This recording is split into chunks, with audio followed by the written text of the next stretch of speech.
রাজপথে থাকবে, লড়াইয়ে থাকবে, বেশি থাকবো না, এক চুলো লড়বো না। আমরা শপথ করছি শহীদ ওসমান হাদির স্বপ্নের ইনসাফ ভিত্তিক সার্বভৌম মর্যাদাশীল একটি নতুন বাংলাদেশ করব, সেখানে শাসক জনগণের কাছে জবাবদিহি করবে, বিচার নিশ্চিত করবে, হত্যা বন্ধ করবে। এই শপথের ব্যাপারে ভেবে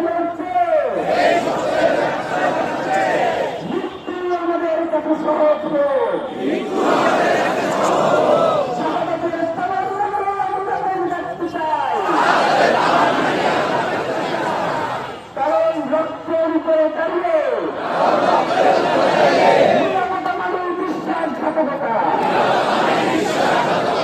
শহীদ ওসমান হাদি হত্যার বিচার না হওয়া পর্যন্ত, ইনসাফ প্রতিষ্ঠা না হওয়া পর্যন্ত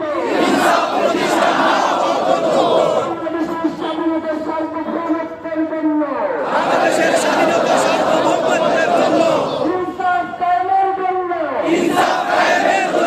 ন্যায় বিচার প্রতিষ্ঠার জন্য আমাদের সংগ্রাম চলছে, আমাদের সংগ্রাম চলবে।